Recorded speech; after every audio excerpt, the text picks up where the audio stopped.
Jaya Prabhupada, Jaya Prabhupada, Jaya Prabhupada, Jaya Prabhupada, Prabhupada, Prabhupada, Srila Prabhupada, Jaya Prabhupada, Prabhupada, Prabhupada,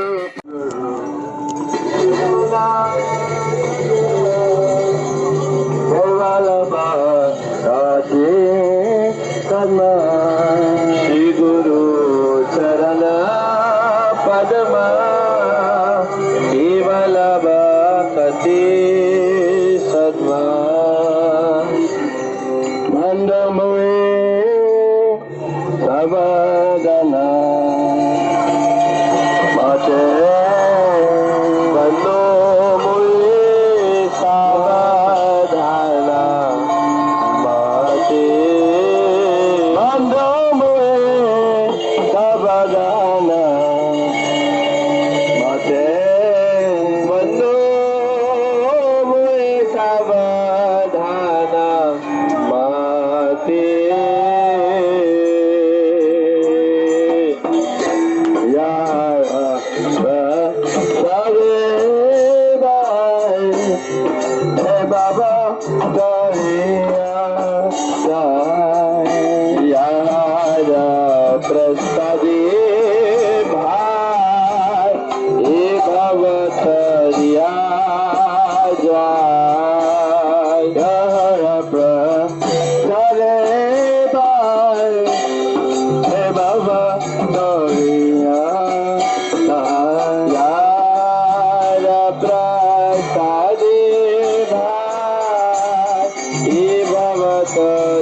Okay? Are you happy? Okay, stay happy. Whatever. Now this is Subhana Bhumi.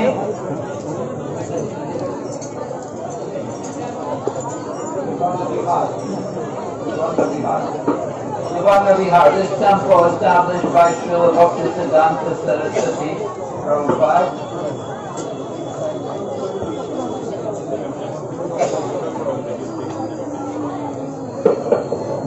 Hare Krishna.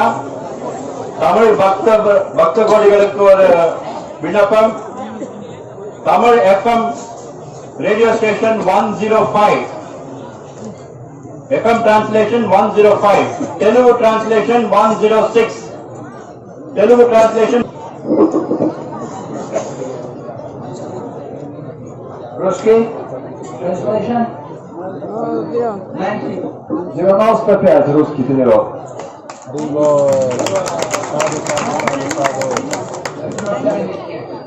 couldn't come. Vighna is in China. China, India are going good. Yes. Alright, so you can see we have many speakers. We won't be able to hear from all of them, but we'll hear from some of them as we go on in the day. Good.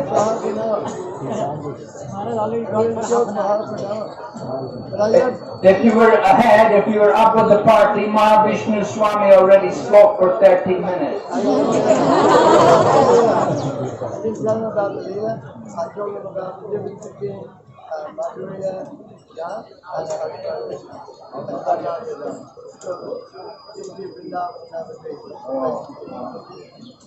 So Mahavishnu Swami, he talked something esoteric about the difference between Vrindavan and Navadwip.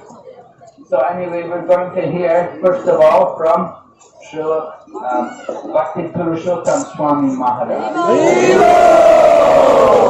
He has to go for meetings, so he's a very busy man. He has a lot of things to do, so we're fortunate he just came out and he's going to speak first. He's been waiting. We're a bit late this morning. We had to wait on the boat. Usually it doesn't take so long. So we're a bit behind schedule this morning. Anyway, he's going to tell us about this island. We're in the island of Godrum. Right? Yesterday, what island were we in? Navadwip, right.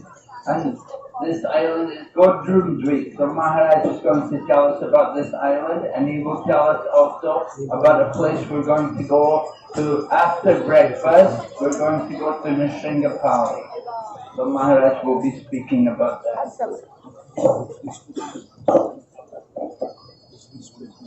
Hare Krishna. Navadwip Parikrama ki jai. Thank you, Maharaj. I want to point out to everyone that this temple is maintained here in the village. It's not very easy for them to maintain the temple, but the devotees this year are so nice. They put up this pandal, this covering for our heads, so we don't have to be in the hot sun. Previous years we never had this. This is something new this year, that they're giving us some covering from the hot sun. So we requested devotees, when you come to these temples, to try to give some donations. The Bhakti Siddhanta Saraswati Prabhupada used to remind his devotees, especially Grihastha devotees, that you come to the holy Dham, don't be miserly, give something. Even a coconut now they're asking 100 rupees. So I think, you come to temples, you can easily give 10 or 20 rupees. or more if you like, according to your means. But please do try to give some donations for the temple, and in that way they're encouraged to allow us this facility to use their grounds here for our prachar. So we're here in Navadwip. We missed the first island. Usually, actually, if you do the Parikrama in the proper manner, we should go first to the island of Navadwip. Navadwip is where the process of hearing takes place. Bhakti yoga begins with hearing, but we have come to Navadwip, which is the place of kirtan. Right? Mahavishnu Swami was doing kirtan, and we heard the Mataji's kirtan, and we're also doing, the kirtan is continuing. Kirtan is not just only Harinam, Sankirtan, but it's also discussing and hearing the topics and the pastimes of the Lord. So anyway, we're going to hear from His Holiness Prabodhananda Saraswati Maharaj. He is here today with us, very fortunate, and he's going to tell us about the glories of Kirtan. Hare Krishna. Hare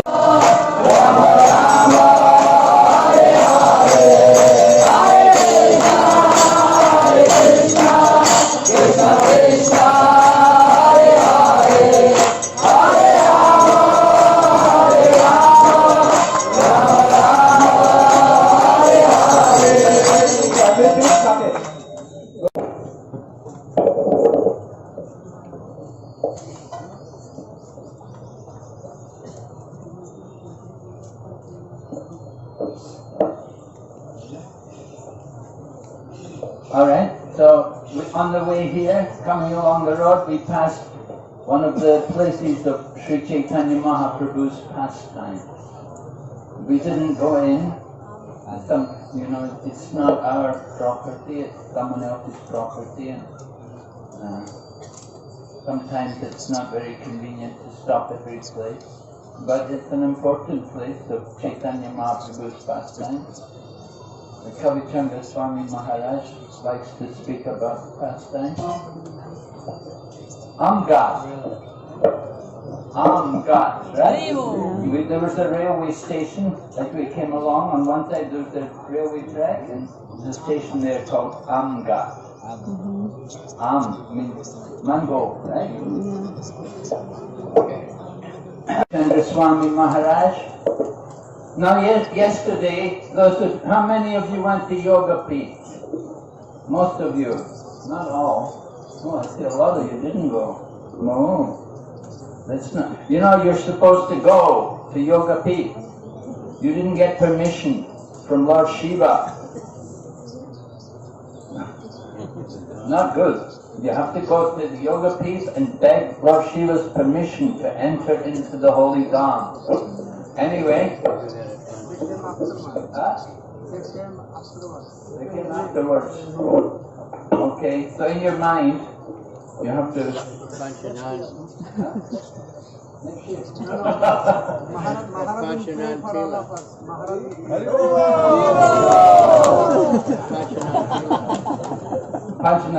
There's many Shiva temples around.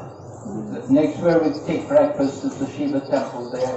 So you pray to Lord Shiva, please forgive me, I didn't come to the Yoga Peeth. Please allow me to enter into the holy Dham. Anyway, yesterday we didn't have a lot of time, we had to keep the schedule and we could not hear, but His Holiness Damodar Maharaj was there yesterday. So he's going to tell us about the process of devotion which takes place in Navadwip.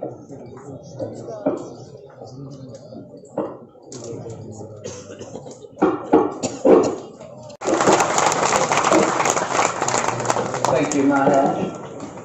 Alright, so this is Suvarna Vihar. This is a place where, in Satya Yuga, there was a great king living here named Suvarna Singh.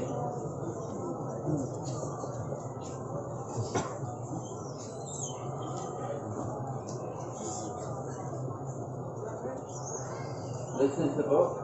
Bhakti Swami was talking about Lord Nrsimhadev. It's available on the book counter. So this is the place of Suvarna Singh, and as you heard Maharaj say, a very important pastime took place here in the Satya Yuga. Narada Muni came here and he met this Suvarna Singh. Suvarna Singh was a very opulent king. He was very old, but he was still thinking about wealth. I want more wealth. I want to increase my power. I should be more opulent. I want to expand the kingdom. He was thinking like that, how he could have more enjoyment. And so it was at that time Narada Muni came to him in his old age, and Narada Muni explained to him that the wealth which you have is just going to cause you misery. People who have money are often the most miserable people, because they're so worried about trying to keep it, not being cheated, not losing it, or not having people steal it from them. So Narada Muni told the king, the real wealth is in transcendental knowledge. And Narada Muni explained to him the real wealth, transcendental knowledge. And he told him that you're so fortunate, you're here in this holy land of Navadwip. And in the Kali Yuga, the Lord will come in His most merciful form. So the king, when he heard about that, he was thinking, oh, I'm so unfortunate. He will come in the Kali Yuga, and here I am in Satya Yuga, and the Lord, He doesn't come here in the Satya Yuga. Oh, if only I could be here in the Kali Yuga to see the pastimes of the Lord. So Pancharatna Prabhu is going to present drama for us, and you'll see what actually happened. Oh, the people are coming round with the sheet to make it easy for you, so you don't have to go in the temple to give your donations. So please kindly contribute to them, help them to maintain this wonderful temple here. Hare Krishna.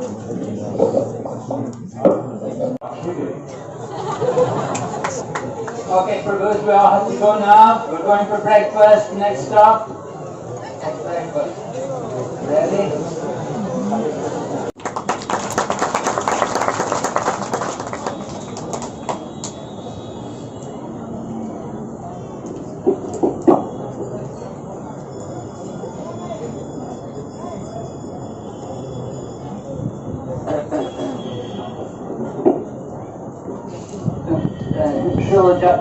Swami Maharaj has sent a recorded message for us for this holy place. So we're going to hear from Srila Japataka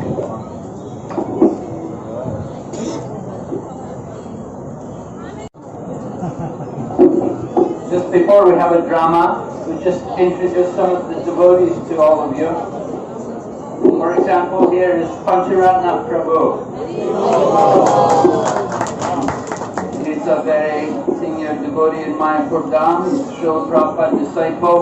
He's been working in Mayapur, helping to develop many different programs for the devotees, many different fields he's involved in.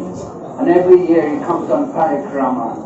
For many years now he's been coming on Parikrama, and he's been doing dramas every year for us. So we're very grateful to him for that contribution. Kavichandra Swami Maharaj is preaching in Africa, West Africa, Nigeria, Ghana. He's also in Japan. He's also in Israel. He's also many other places. He's a traveling mendicant, but he's a GBC member also, and he likes to come on Parikrama every year also. And then we have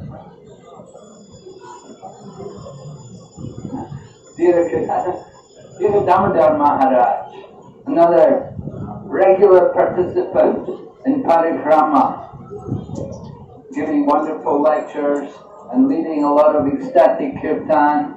Of course, he's from Africa. He's also much involved in the preaching there in Africa, but he also spent quite a bit of time in India because the culture is so much stronger here. Ambarish Maharaj from Russia. The Russian devotees have made so much major contributions to preaching all over the world.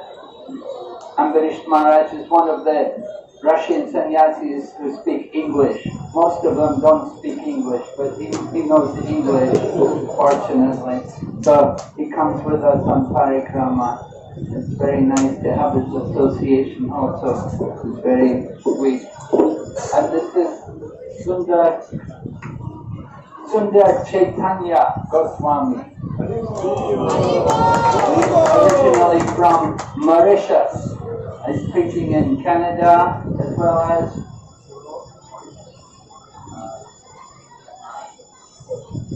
of course he's initiated sannyas by Swami Maharaj, so he's in Maharashtra quite a bit. And he's also in Mauritius, and he's also in Europe. Yeah. So then we have Banamali Swami Maharaj. Those of you who are from Mumbai, you'll be familiar with him. So he's coming now for Parikrama, and we hope you'll come every year, Maharaj. Come with us on Parikrama. We'd like to have more and more sannyasis come out here. So very nice to have you all out here on Parikrama.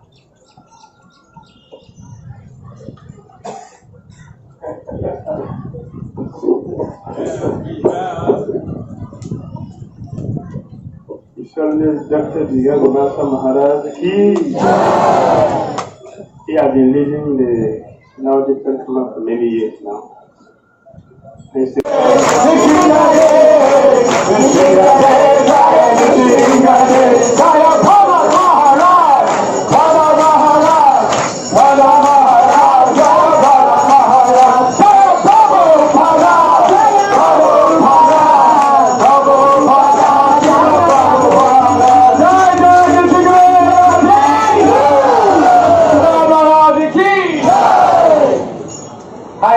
Prabhus, I've got some good news for you. They only have to walk 4.5 kilometers. And you can have lunch there.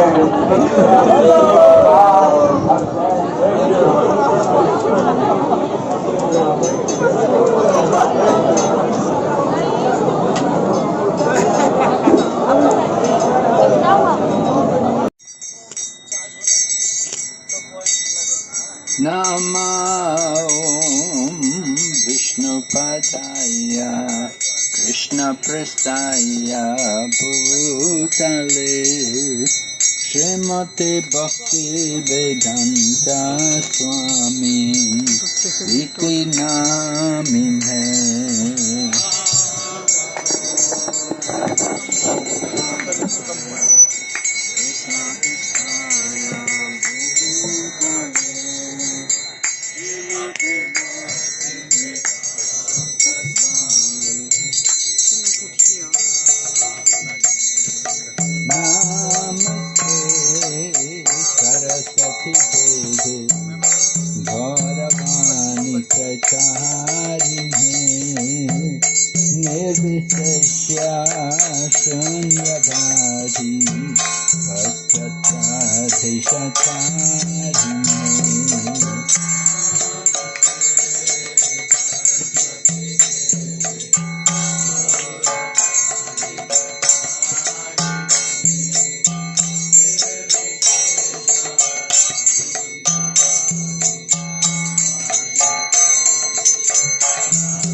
Jaya Shri Krishna Chaitanya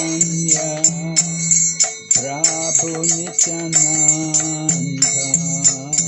Shri Advaita Gadadhar Shivasadi Gaur Bhakta Vrinda.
Krishna Krishna, Hare Hare, Hare Rama, Hare Rama, Rama Rama, Hare Hare.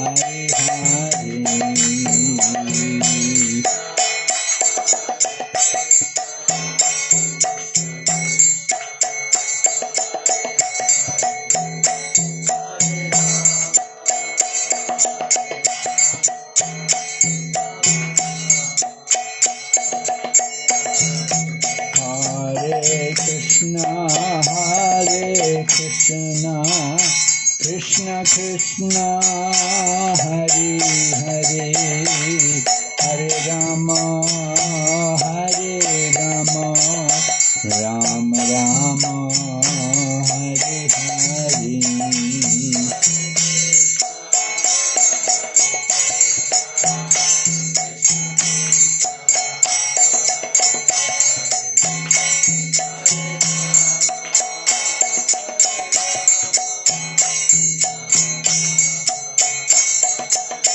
Nitai Gaur Hari Bo, Hari Bo, Hari Bo, Nitai Gaur Hari Bo.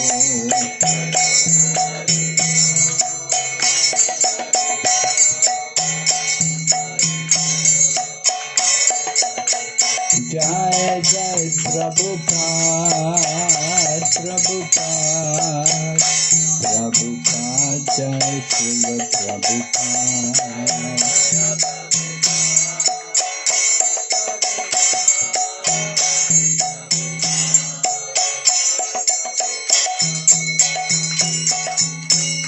Gorpremanande Haribo.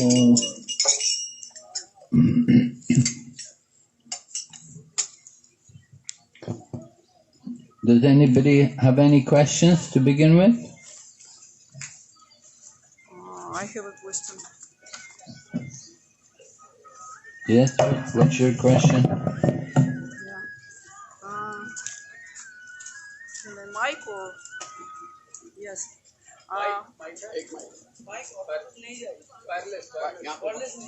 Okay, I can say without mic. Okay. My question is, Guru Maharaj, this Brahma doesn't fully understand the Lord, the Supreme Lord, but Brahma glorifies the Lord every time. And what mood has Brahma to do like this?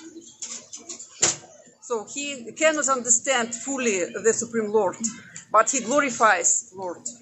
And what mood has Brahma? This is humility or maybe something else. All right, so Mataji's question is, she said Lord Brahma doesn't fully understand the Lord. He has not fully realized the Lord, but still he glorifies the Lord.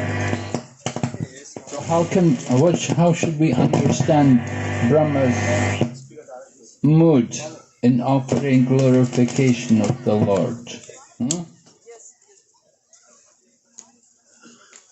Well, even the Lord cannot understand the Lord fully because the Lord's qualities and opulences are always increasing. And so Lord Brahma, as much as he understands, then he glorifies that much and he expresses that. That we cannot expect to know fully everything about the Lord, but whatever you've understood, whatever you've seen, whatever you've realized, then you express that. Express your appreciation for the Lord. Lord Brahma understands that the Lord is above him, that he's the supreme personality of Godhead, that he's supreme over everyone, and so he's expressing his appreciation of the Lord in that sense, that he's the supreme controller and he's the cause of all causes. And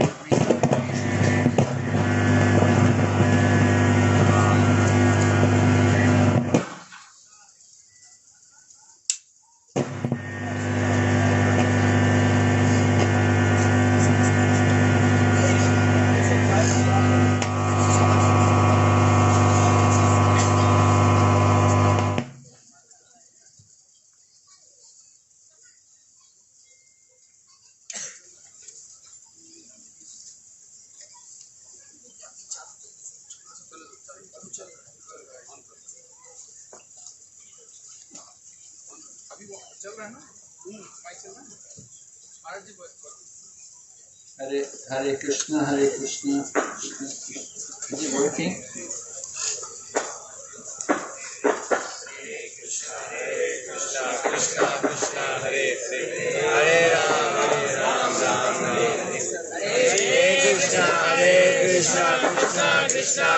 Hare, Hare Rama, Ram Hare Hare.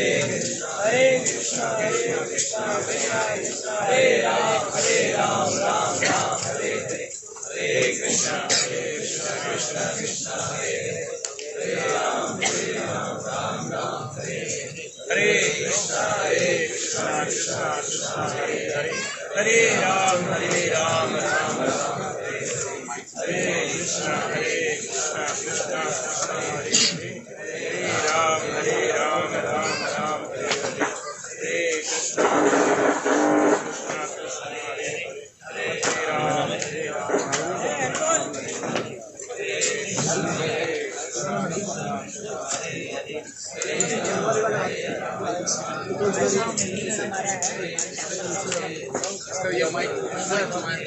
Hare Krishna, Krishna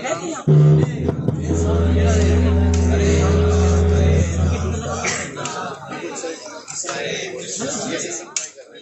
Hare Hare,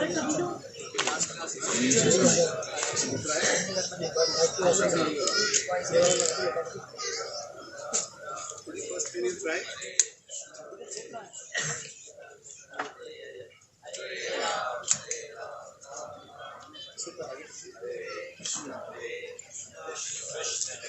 Hare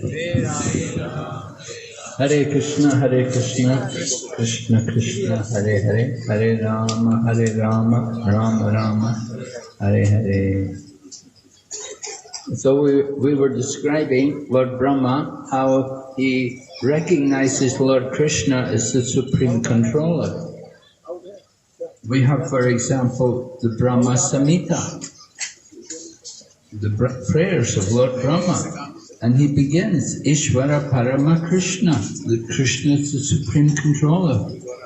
And he's Ishvara Parama Krishna, Satchidananda Vigraha, he has a body which is eternal, full of bliss and knowledge. Anadir Adir Govinda Sarva Karana Karanam. He's the origin of all origins and the cause of all causes. So in this way, Lord Brahma, although he does not fully understand everything about Lord Krishna, but he understands something and he's appreciating. He's describing his appreciation for whatever he's understood in relation to the Lord. And so this is the duty of every devotee. As much as we have understood Lord Krishna, we want to glorify him and express our appreciation for him. Now it will vary, there will be different degrees of appreciation.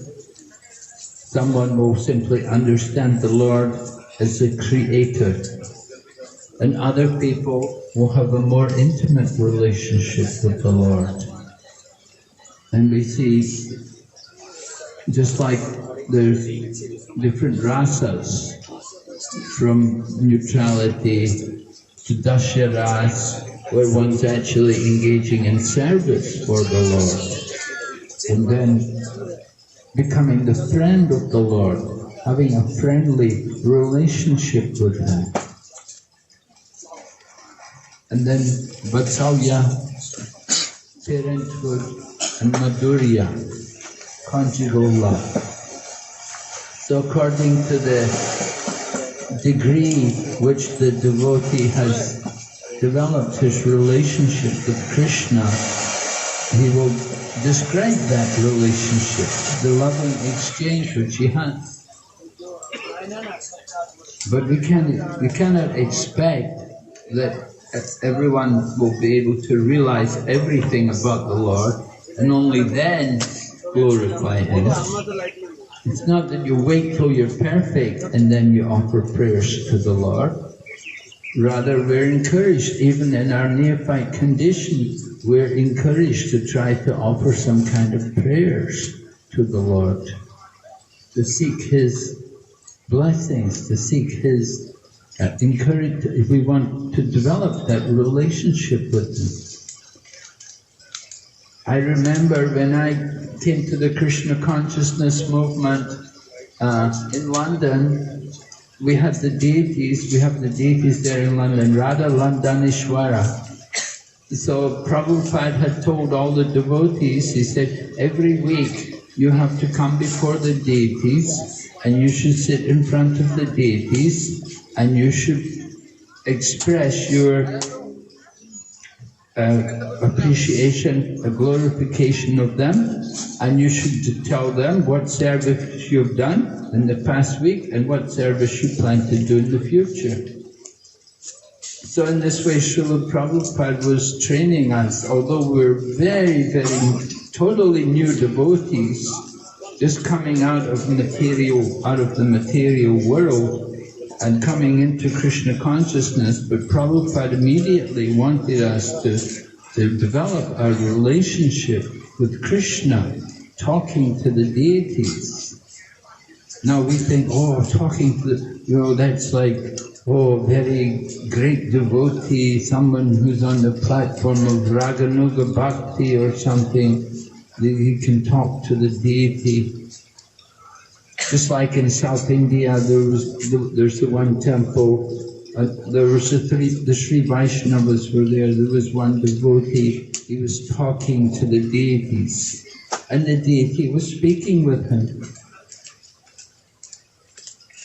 And so, when other devotees heard how this one devotee was speaking with the deities, one of the devotees asked him, he said, can you ask the deity, when am I going to get liberated at the end of this life? So the devotee asked the deity, and then he came back the next day and told the devotee, he said, yeah, Krishna said, you're going to get liberated at the end of this life.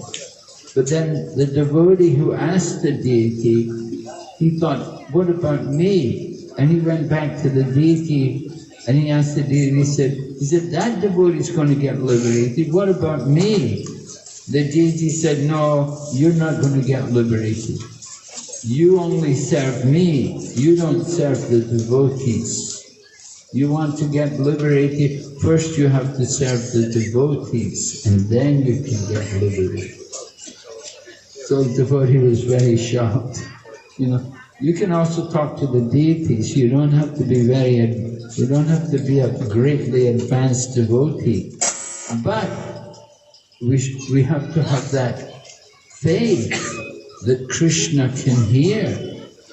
We should understand the deity is Krishna, and the deity is Acha Avatar. He's descending from the spiritual world, and he enters into the form of the deity for us to render service to him. So speaking to the deities is something which every devotee is encouraged to do. When we come before the deities, we should offer prayers. We should offer some glorification. In the beginning of the Krishna consciousness movement in Los Angeles, the devotees had the custom that everybody coming in the temple would bring some rice. They keep a big sack of rice at the door of the temple. Whenever they came in the temple, they take a few grains of rice and they bring it and they offer it to the deities on a plate in front of the deities. And whenever we would purchase new cloth, new dhotis or saris, whatever, it would be offered to the deity. It would be put on the altar, offered to the deity. Somehow over the years we've forgotten to do these things. Very rarely we see these things done now. But that was the custom. These were the things, these were the instructions which Srila Prabhupada had given us, that we should do like that.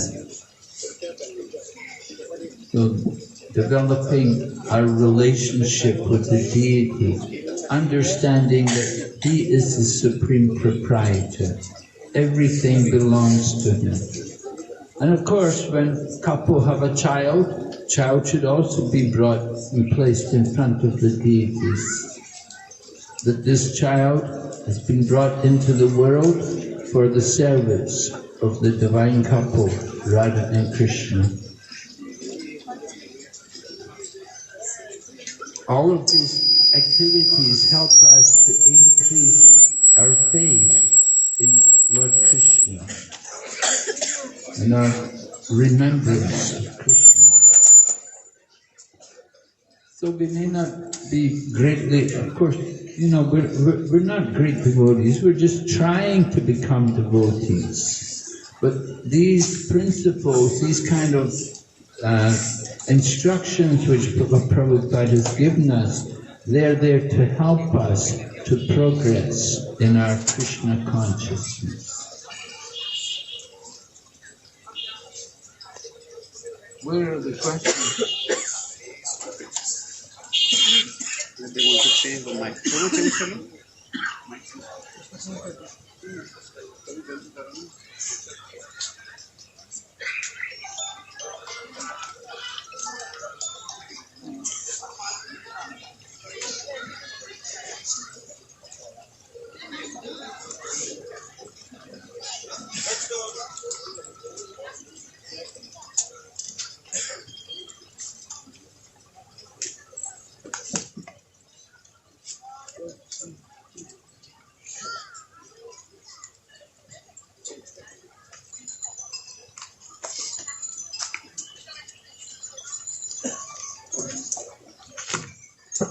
Hare Krishna. This one change.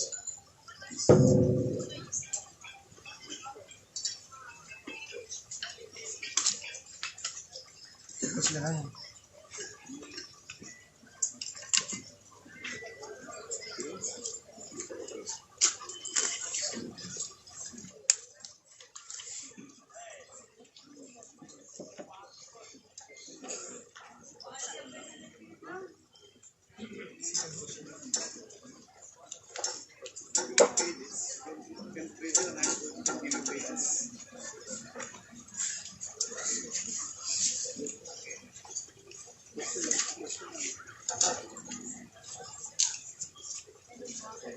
Bhakti?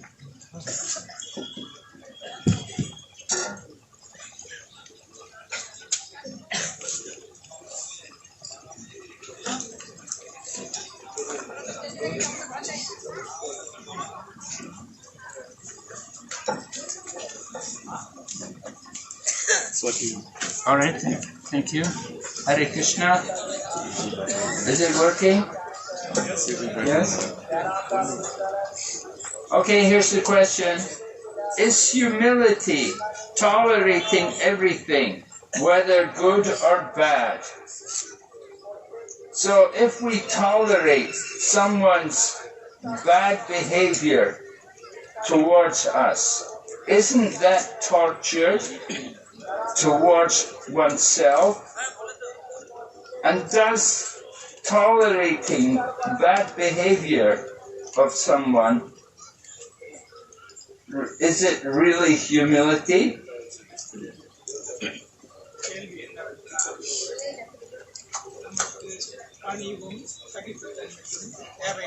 Tolerance, of course, is an important quality of devotees. We know from Bhagavad Gita, we're encouraged to tolerate the heat and the cold, happiness and distress, without being disturbed. Qualities of a sadhu are also described in the 3rd canto Srimad Bhagavatam. Lord Kapila is instructing his mother Devahuti, and he describes the qualities of the sadhu. And the first quality he mentions is tolerance, tatikshava. Tatikshava karunika suridam sarvadehinam ajata saptravasi sadhu sadhava sadhu bhushana. Like that. First quality is tolerance. So it is an important quality for devotees. So Prabhu is saying, is humility tolerating everything, whether good or bad? Well, it depends who you're tolerating. If you're working, for example, with materialistic, non-devotee people, then we will have to be tolerant. We will have to tolerate a lot. We have to accept that these people are not devotees, and we cannot expect too much from them. So they may behave badly and so on, but still, we can try.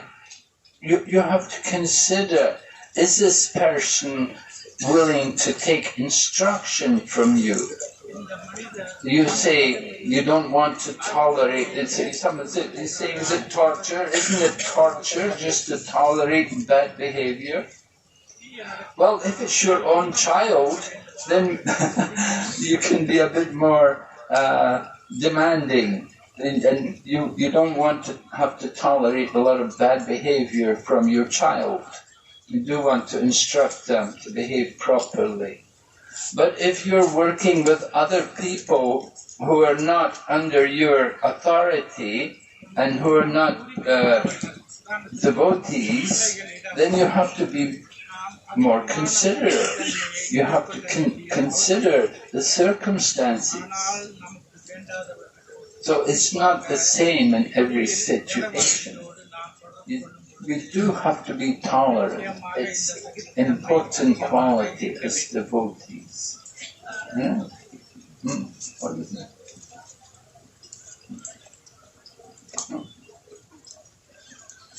Isn't that torture towards oneself?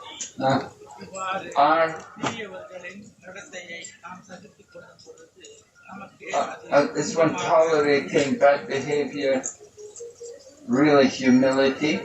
Yes, it is. In some ways it is really humility.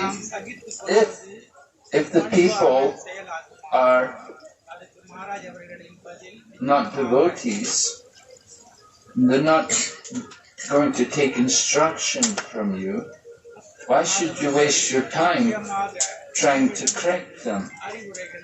What you should do is simply avoid their association. If you know that people don't behave properly, then just simply avoid their association. Or you can try to give instructions or to explain in a general way without talking about them. Just like Narada Muni went to Maharaj Prachini Barishat in the 4th canto of Srimad Bhagavatam.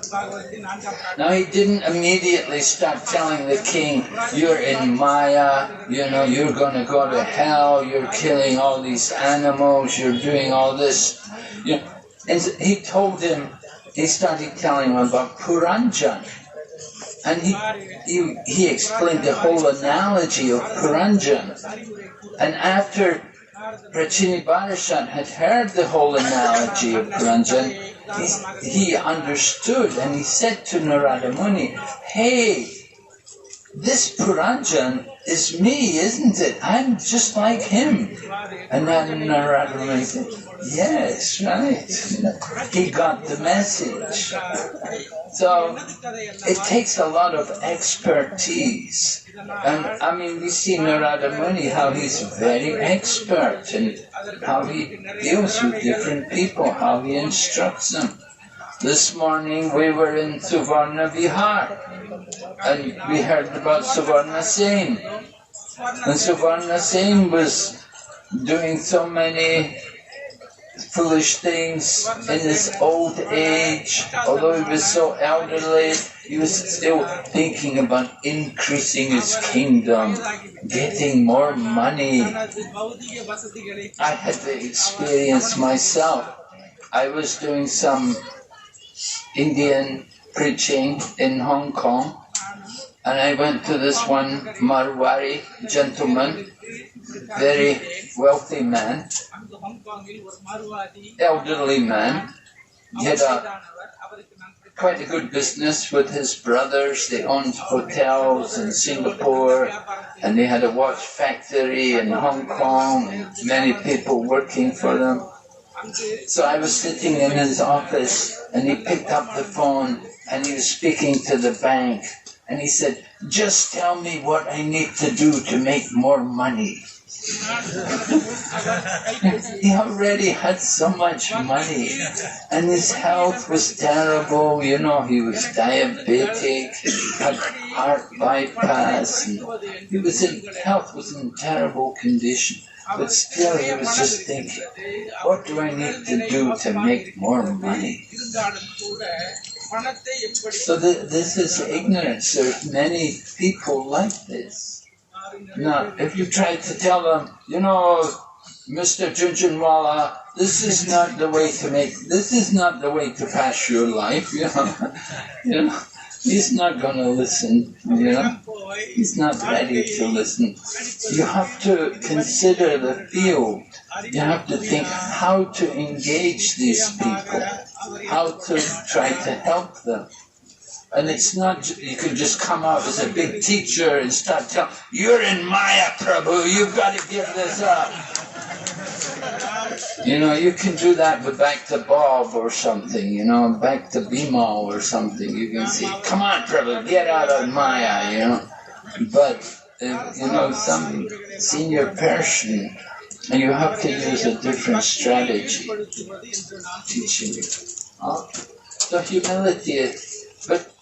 humility generally means not being anxious to get respect ourselves. But as we say in Shikshastikam, tolerant like a tree. Ame amanena manadena, offering all respects to others and not being anxious for respect for ourselves. That is humility. So, of course, going for preaching, just like book distribution, you go out on Sankirtan, not everybody's going to respect you. You go out on Sankirtan and you're trying to introduce books to people, you're going to get a lot of people who are not very nice and who can give you some harsh words. We have to tolerate it. We have to accept that it's the material world. This is how people are. And we should be thankful that we've come to Krishna consciousness. So we try to help people to behave properly, but it's not such an easy thing to change people, to get people to behave nicely. It would be nice. We have to show the example ourselves. one time I was in Calcutta and we were doing some Indian preaching, life membership. In those days, it was 1970s, and the temples were supported by life membership.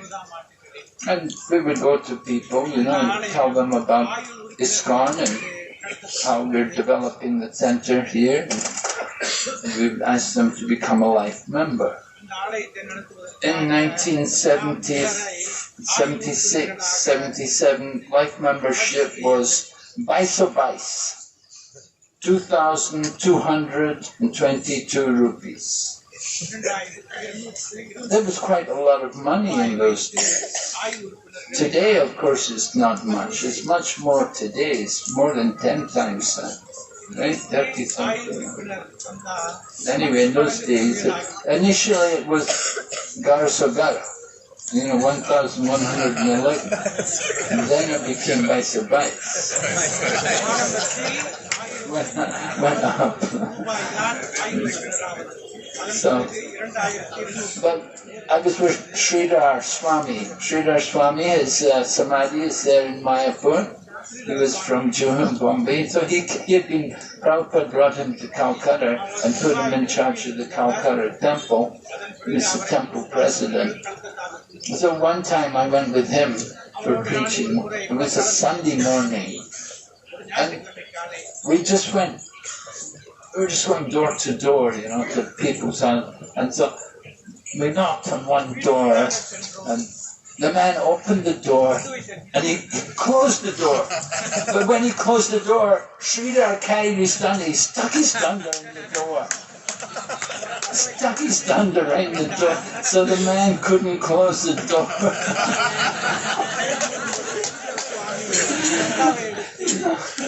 The whole thing happened very quickly. The man came, he opened it, closed it, and Sridhar was quicker than him, put it down there right in the door.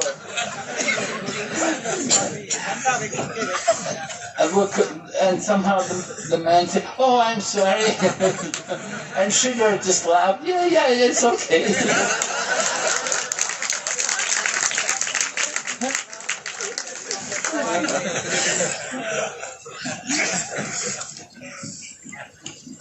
Very interesting. Okay, let me see if we have another question here. Oh. It looks like it's written in Tamil.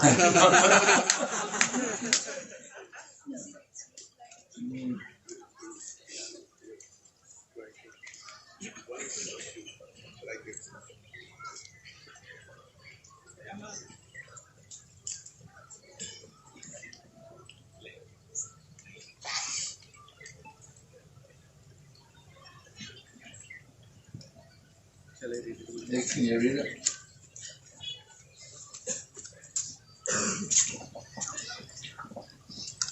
Hare Krishna Maharaj. So the question says, we practice devotional service, but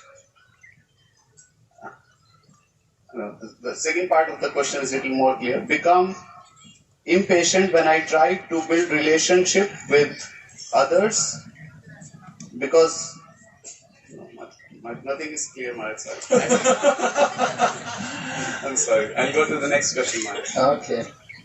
So here the devotee has asked, Maharaj, what could be the reason that even after coming here in the Navadwip Dham and in the association of such advanced devotees, I don't feel that grateful to Srila Prabhupada and Mahaprabhu and others?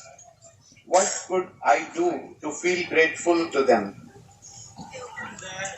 Well, what you could do is to read Prabhupada Lilamrita and read some of the books where the devotees are talking about Srila Prabhupada. There are many wonderful books. His Holiness Giriraj Swami has just published a couple of books. Recently he published that book, Let Me Build a Temple, or I'll Build You a Temple. And then published also Dancing White Elephants. So Sridhar Giriraj Swami has written those two nice books. He's a very nice writer. Prabhupada always encouraged him to write. Also, of course, Satsvarupa Maharaj has written the biography, Prabhupada Lilamrita.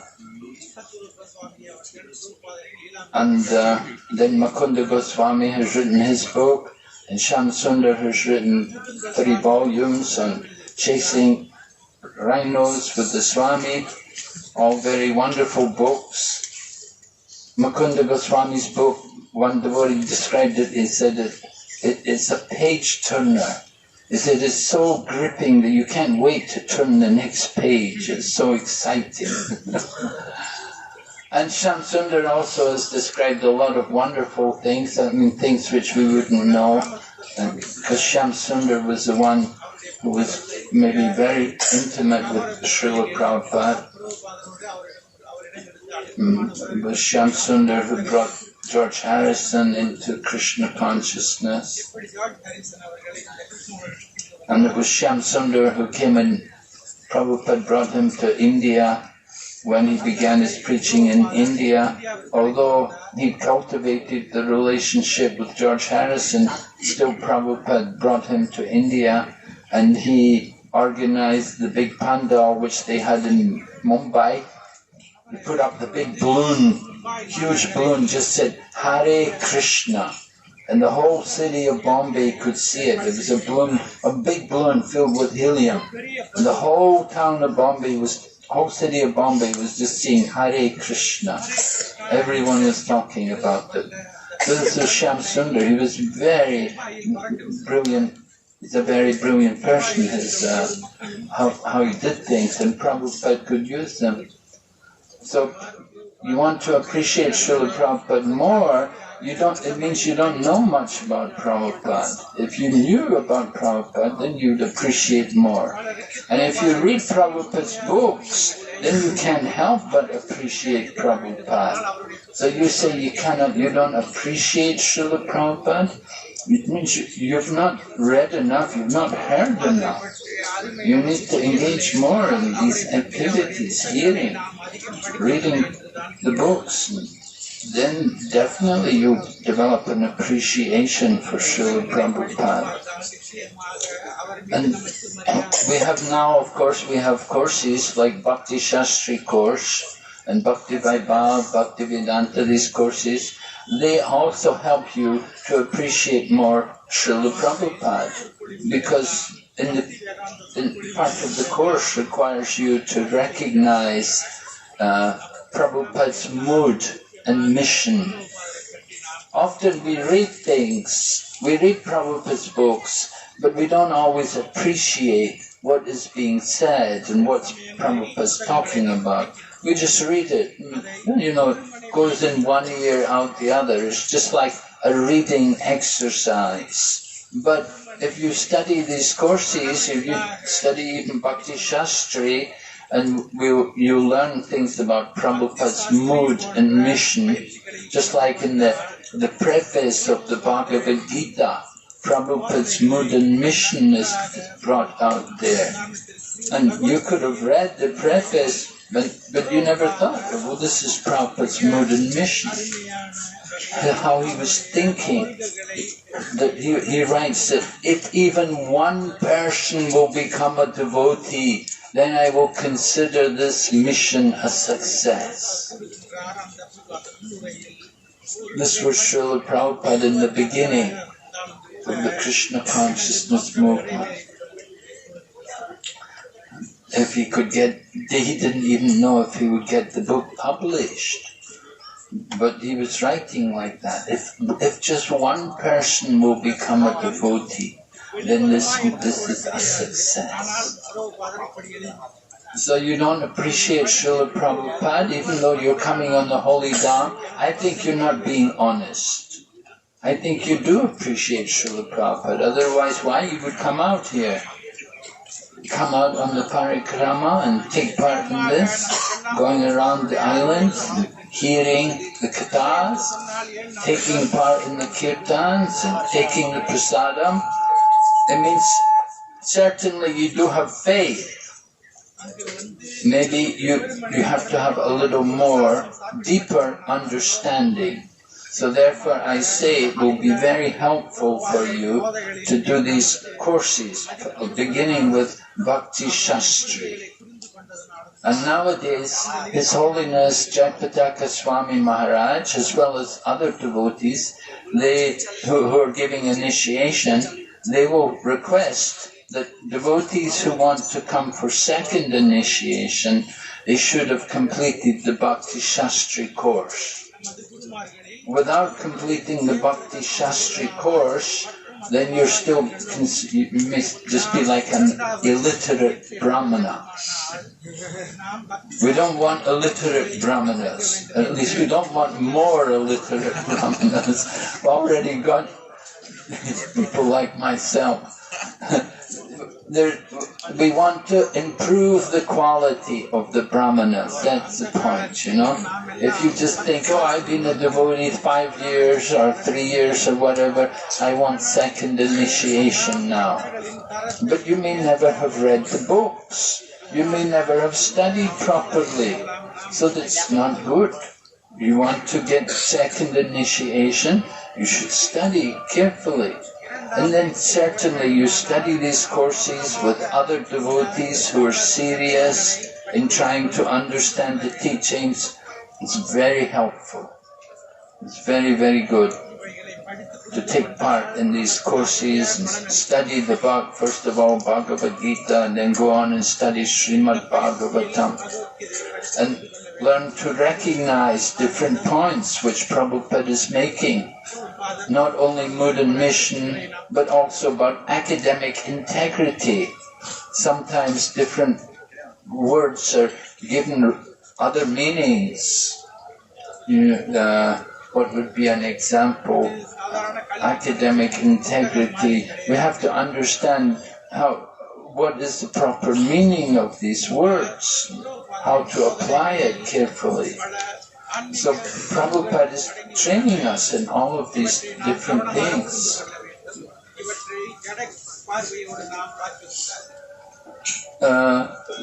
Personal application, preaching application, and picking out the different analogies which Srila Prabhupada uses in presenting the Krishna conscious philosophy. Many, many analogies are there in Prabhupada's books. And we should pick them out. And we should understand how Prabhupada is using them. And we should be able to use them ourselves. And in this way, we can develop a good knowledge of Krishna consciousness. And you can also become a teacher. We need teachers for this Krishna consciousness movement. We're teachers. We're meant to teach this science of self-realization. And there are so many people in ignorance today. They don't understand who is God, or they don't know the difference between the body and the soul. We have to teach. We have to explain these things. We have to use examples, and we have to give quotations also. Devotees also taking these courses, they're required to memorize slokas. And they're required to memorize some of the different statements of Srila Prabhupada. So when you start making a serious study of the Krishna conscious teachings, then you will have a greater appreciation for Srila Prabhupada. You will appreciate how much knowledge Prabhupada has put into his books. They're full of so much wisdom. And it's not just religion, but so many practical points are also there. So it's very important for people to understand these things, and then the more you understand Prabhupada's teachings, the more you will have appreciation for Srila Prabhupada. Thank you, Maharaj. The next question. The devotee has said, Maharaj, You are most dear to Srila Prabhupada and wonderful lifesaver of fallen souls. As you have won the hearts of Chinese souls, what is the most learnable thing from Chinese devotees which can help other devotees to advance in devotional service? Well, I don't know. I want you to tell me. I don't know. I don't think I've won the hearts of Chinese souls. Interesting. Anyway, wherever you go to try to preach, it's important. Well, not only preach, but teach.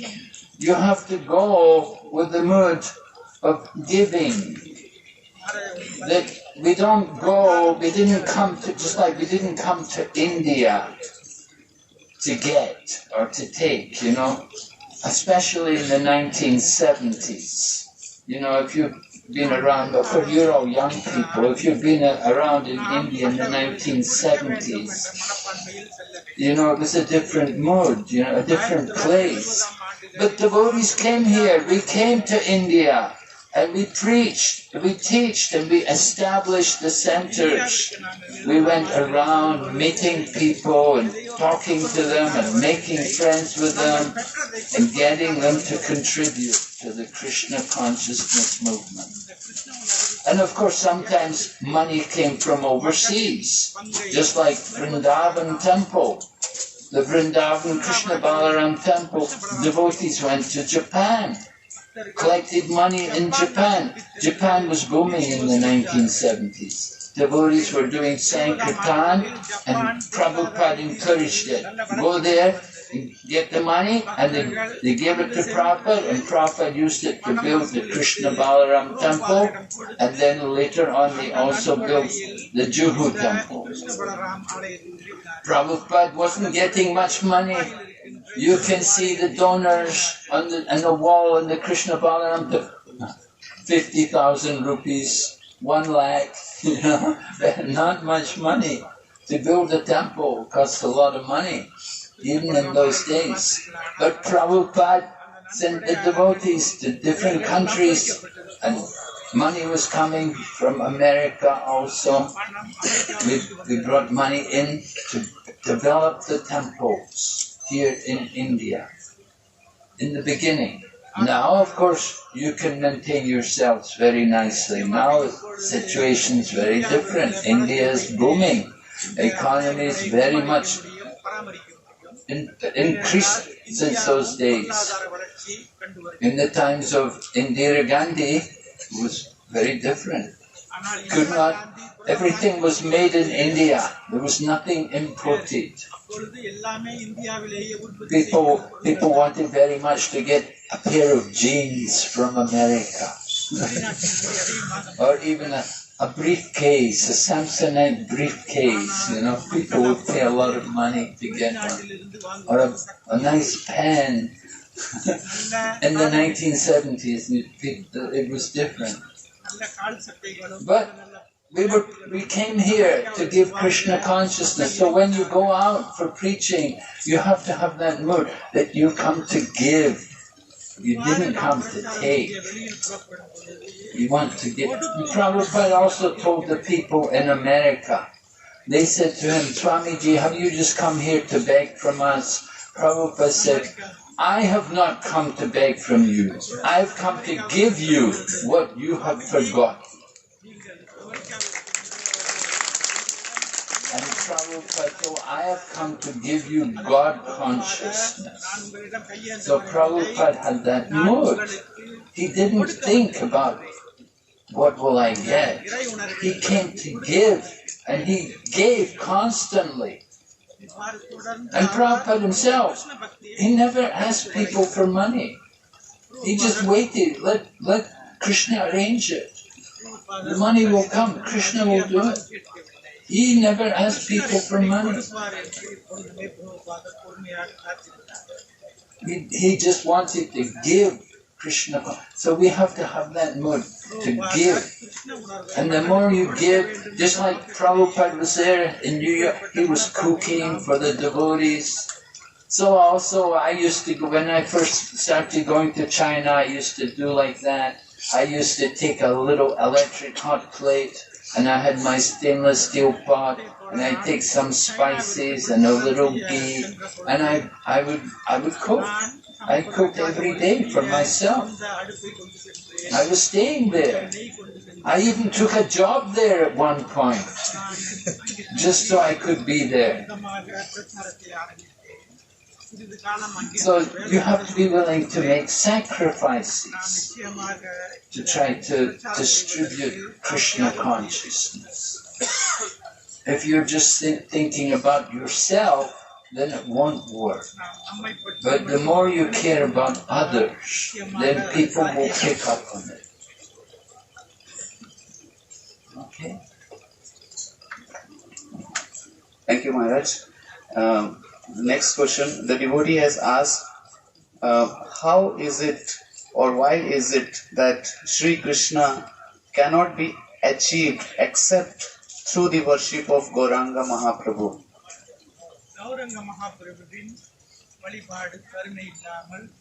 Yes, you have to go to Lord Chaitanya Mahaprabhu. And to go to Lord Chaitanya Mahaprabhu, you have to first go to Srila Prabhupada. We go to Srila Prabhupada. Srila Prabhupada will connect you to Lord Nityananda. And Lord Nityananda will bring you to Lord Chaitanya. Lord Chaitanya will bring you to Radha and Krishna, the divine couple. Why? That is the mercy of Chaitanya Mahaprabhu. Chaitanya Mahaprabhu, he is the combined form of Radha and Krishna. You want to go to Radha and Krishna directly? Or you try to go to them without going through Chaitanya Mahaprabhu? Won't work. You need to go through the Parampara. Parampara is there. You cannot jump over. So the system is like that. You have to go to the spiritual master, and the spiritual master will take us to Lord Nityananda, and he will take us to Lord Chaitanya. Or the Rupa Raghunath. That sometimes we say go to the Goswamis. From the Goswamis, we will go to Lord Chaitanya Mahaprabhu. Why we have to go to Lord Chaitanya Mahaprabhu? Because he is Krishna. He is the most merciful form of Krishna. Without the mercy of Chaitanya Mahaprabhu, then it will be very difficult. Won't be possible.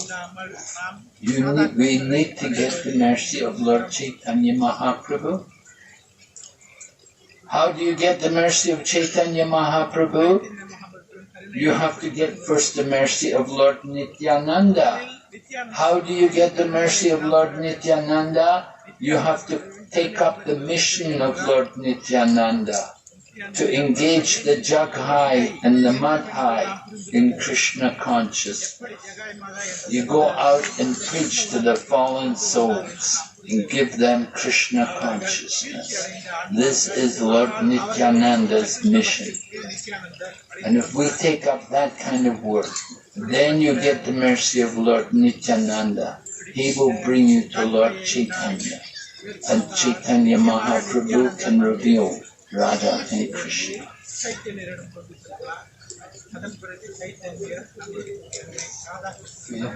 Thank you, Maharaj. Next question. The devotee has asked, in a family, there are people who are not Krishna conscious, but they have many great qualities which practicing devotees don't have. But being with them does not help much in progress in Krishna consciousness. So is it good idea to choose to be with devotees association or stay with family and cooperate with them?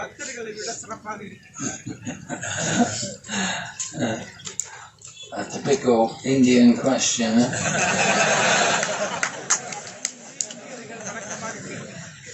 The Indian family, the bonds. Yes, you think people have, oh, they have such good qualities, we're thinking good qualities, but it's all actually the modes of nature. What we think is actually good qualities is not always so good. The modes of nature, like that. We think, oh, there's such a nice person. Just like Srila Prabhupada described, he had gone to the post office and he was talking to the man in the post office, and the man Prabhupada was sending some books to someone, and so the man was talking to Prabhupada, and Prabhupada was preaching to him about devotional service, and the man was saying to Prabhupada, well, I'm a good man, I'm an honest man, I don't tell any lies, I don't steal from anybody, why I have to be a devotee? Why I have to serve God? I'm a good person. You know, people always think like that. They think they're good, but actually they're just simply under the modes of material nature. So for some time they're good and sometimes they're not so good. It varies. It's not that they're always good, but most people think they're good. It's difficult for people to admit they're not very good. So people think they're good, even though you're living with them, you have to live with them, you have to put up with them. They don't like you chanting, they don't appreciate that you're a devotee, they don't encourage you to be a devotee. Better you go and live with the devotees. Association with the devotees. Association with the devotees is very important. Prabhupada would say 98% of our Krishna consciousness is based on association. And if you're associating, in the well, right? It's like being in the well, you know, material life, family life. Raghunath Das was in a very rich family, and his father and his uncle were very wealthy and very charitable. They were maintaining all the brahmanas in Bengal by giving charity.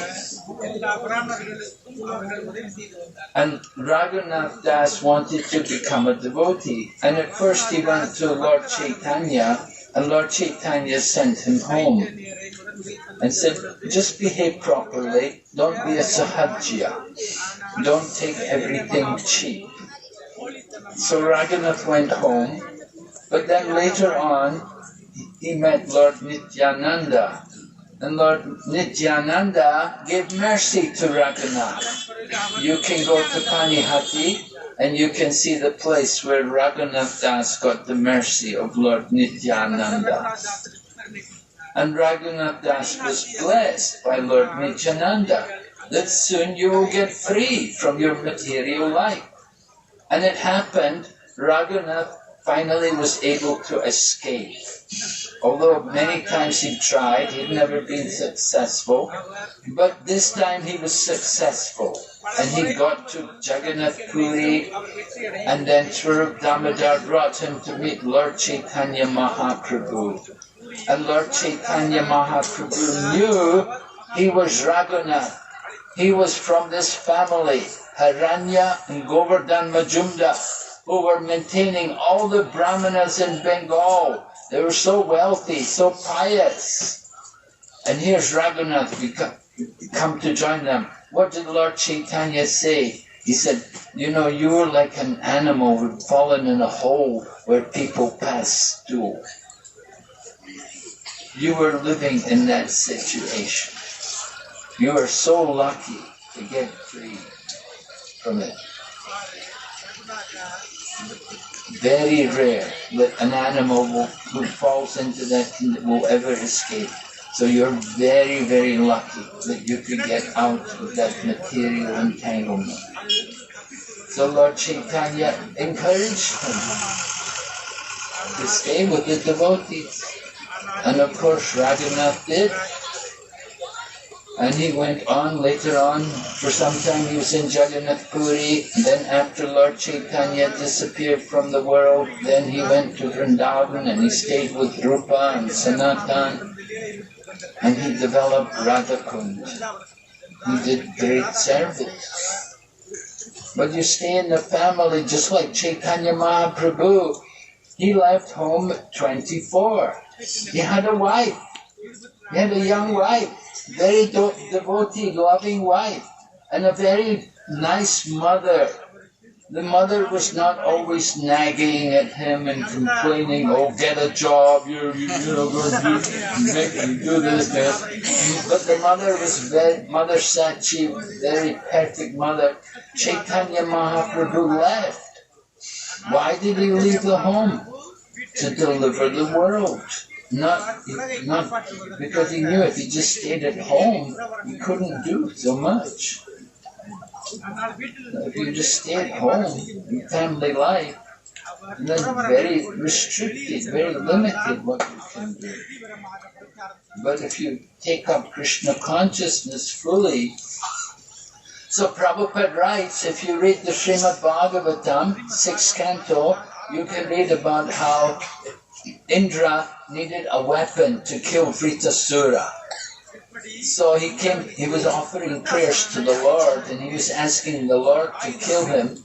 And the Lord said, no, I'm not going to kill him, you kill him. And the Lord told him how to kill this demon Vritasura. He said, you go to Dadichi.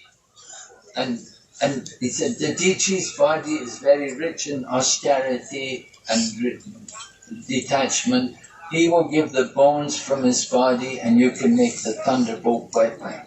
So in that section, Prabhupada writes about mood and mission. And he said, we need many young people who are coming from a comfortable situation, who are willing to give up their comfort, to take up Krishna consciousness and deliver this message all over the world.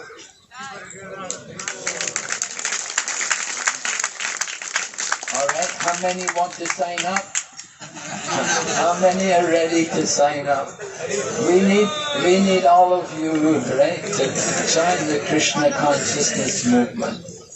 We were hearing in Mayapur, they said, we'll give you a one-way ticket. You get a one-way ticket to go to some part of the world and to go and preach, go and teach, go and give Krishna consciousness. But don't just go like the spaceman went to the moon, just go to enjoy and come back again.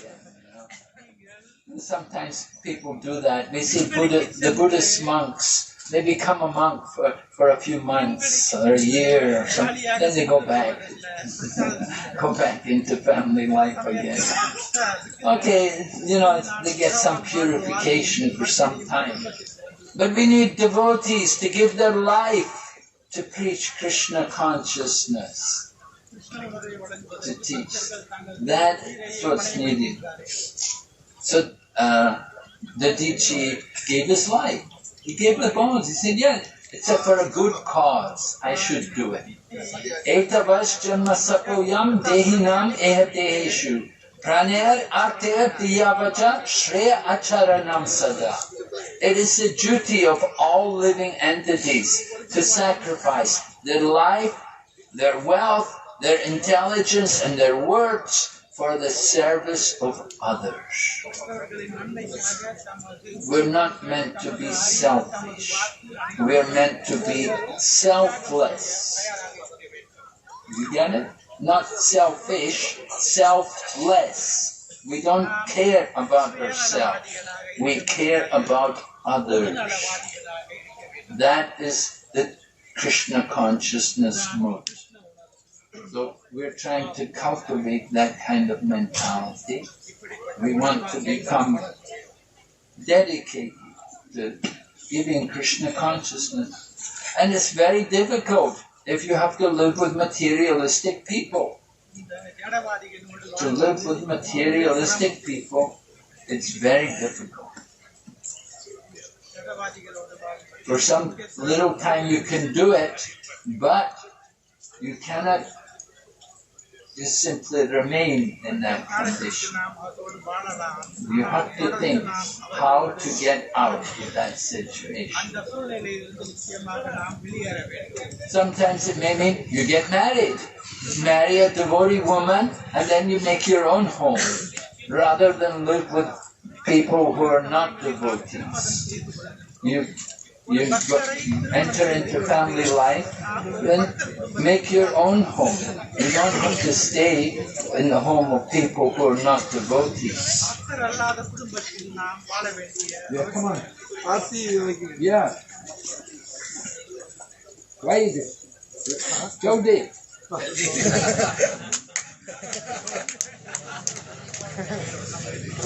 Johnny Taki. Johnny Taki. Johnny Taki.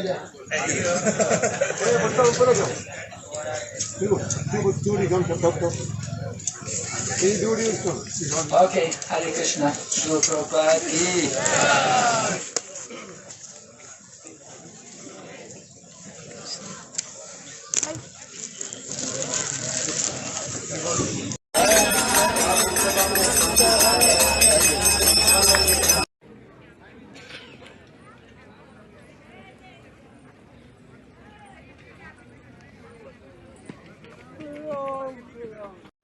Hare Krishna, Hare